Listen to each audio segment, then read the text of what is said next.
Welcome everyone to Tech Time. We have Parker and Joe here for episode 3. Today we're talking about knowing your products and mixing. Parker, Joe, why do you guys think that this episode is important?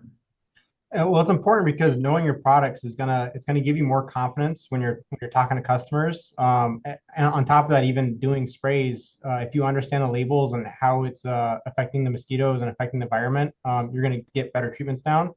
But a big takeaway is just having that confidence and being able to speak to customers and do your applications. Yeah, I agree. This is the secret sauce. So, basically, this is how we keep control of properties from mosquitoes, ticks, perimeter, lanternflies, you name it. But besides that, this is also how we do it by the law and we keep people and pets safe.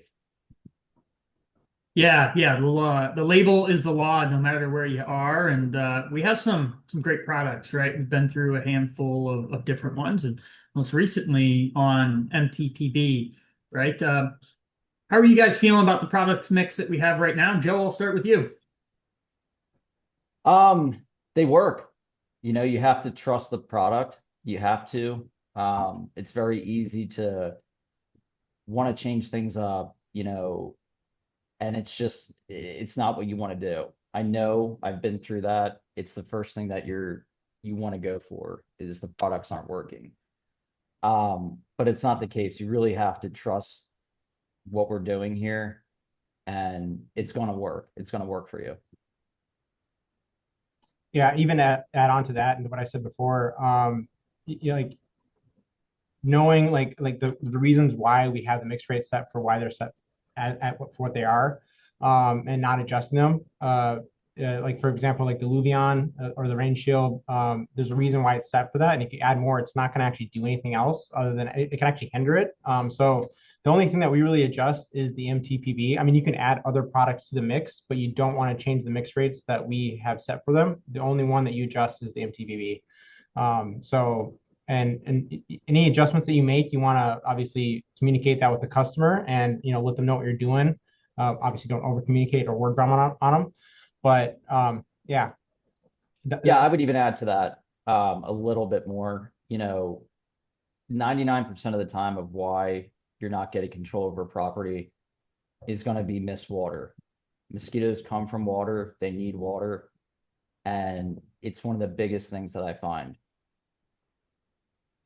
Yeah, we yeah, talked a lot about that on the last episode, right? And Parker, to your point on that, like don't overuse it. We have two products really that are, you could even say, easy to overuse, and that's the Illuvion that we have, which is just a really concentrated product that replaced the Polymax, and Nygaard. Right, Nygaard has a residual effect if you're mixing a lot of it. As a business coach who works with our owners quite a bit, I see this show up in their profit and loss statements, and it's a really big deal. Joe, every once in a while the recipes are going to change. When is it appropriate, and how should that be communicated so that other technicians that might treat the same property can know what's going on and why it happened? Yeah, I mean, first off, you have to make notes. You have to note these accounts. I understand it takes a little bit of time.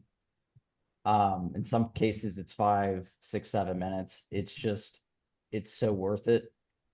Not only for the next technician that comes.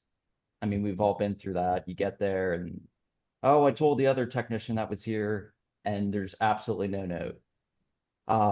But you also have to relay that information to the customer. If you find water issues or if you find tires, if you find stuff like that, you have to make a note to the customer. And the reason we do that is because when that customer calls and they're complaining, we pull up that note and we say, oh, Parker did leave you an emailed note on your invoice telling you have 5 tires over here. A lot of people don't, you have to realize a lot of people don't understand where mosquitoes come from. They hire us to come there, get rid of them, but they also have to do their part. They have to put those tires away. They have to put holes in the tires. So again, we always come back to educating the customer as well. And Joe, how often are you guys using Dunks, Alticid, other pieces like that?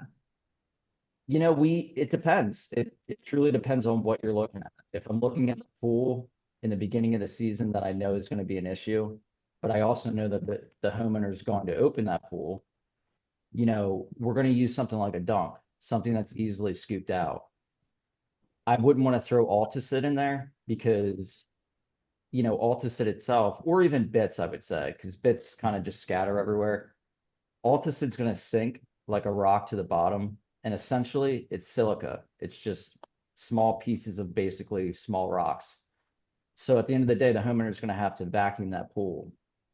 But the beauty of Alticid is if you have corrugated downspouts, if you have something, even like a bucket of water, as that bucket fills up with water, the water is going to overflow. But the new water coming in is going to be treated because the Alticid's not going to float out. If you use bits or dunks in a bucket, they're going to float out. Same with corrugated downspouts. That's where you want to use Alticid. It sits in those grooves. It's not coming out when water's rushing over it. So it really depends on what you're looking at. You kind of just have to assess the situation and base it on that, which one you use. They all last about the same amount of time. Awesome information. I love the message, right? Trust the product, use the right amount, keep notes. I think of pain of discipline versus the pain of regret. It's always much better to have the pain of discipline to make sure our customers are taken care of. Let's shift over to like the process of mixing. And I know you guys have some tips. What are your tips for people for how to mix the most efficiently and maybe avoid some mistakes that you guys have made in the past? Yeah, I'll start with that one. Biggest thing is don't mix distracted. It is unbelievably easy to mix, forget what you put in. You know, you have to have a structured, you know, basically a technique that you're using. And this goes back to talking to many of people. Everybody does stuff differently. Some guys pull the products out that they need. As they pour them in, they put them back in the van.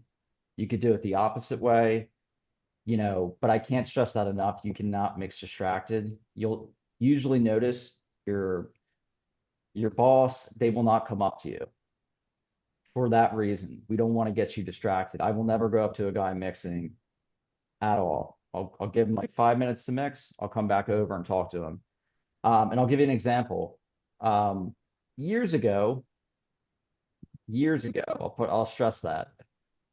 I forgot at the time we were using Talstar, I forgot to put it in and I got distracted. And I'll blame it on my boss, Tim, at the time, because he came up and talked to me. So I completely forgot Talstar, went out, did like 30, 32 houses. That following week, I think it was over 15 service calls.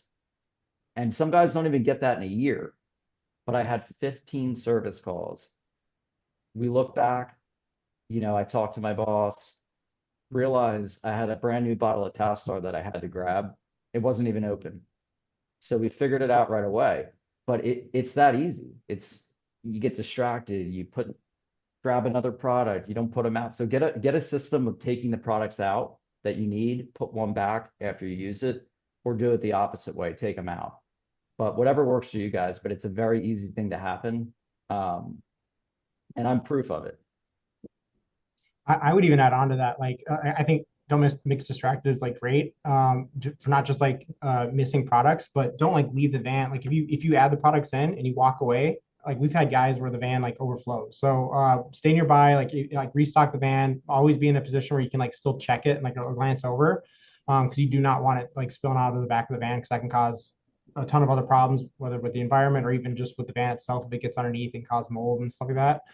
So yeah, I think don't mix distracted is some of the best advice. Always turn on your agitator. That it's there for a reason. It's going to help get all those products mixed and stirred up. And even beyond that, just like if you're mixing in the backpack, you never put product in when it's dry. You want at least 2 gallons in there. So that way, like it won't settle into that tube and just go right out within the first few seconds of spraying. And you don't want to mix in the backpack if it's like full either, because if you got the product all the way up to the brim and you're adding stuff to it, you might not have room. So Always make sure that you are mixing with about a halfway with water in there so it has something to settle on, and then add the water on top of that. Yeah, and if you ever do pour product in an empty blower, take a little bit of water, get your cup, rinse it out. That product is still good. Just fill back up with water and dump it in. It's not the end of the world. Yeah, and I think even just to add on one more thing, sorry to cut you off, Joe. I would also just say that knowing when to mix in your backpack versus mixing in your tank is very important. You want your like standard mix inside the giant 100 gallon tank, and you make adjustments depending on the property inside the backpack. So like if you go to property and it says up the MTB, you're not upping it in the giant mix tank. You're making adjustments in the backpack itself for that specific application. Awesome. This has been all great information. We are at time today for this episode. Please join us next week for the next one. We're looking forward to seeing you on there. Thanks, everybody.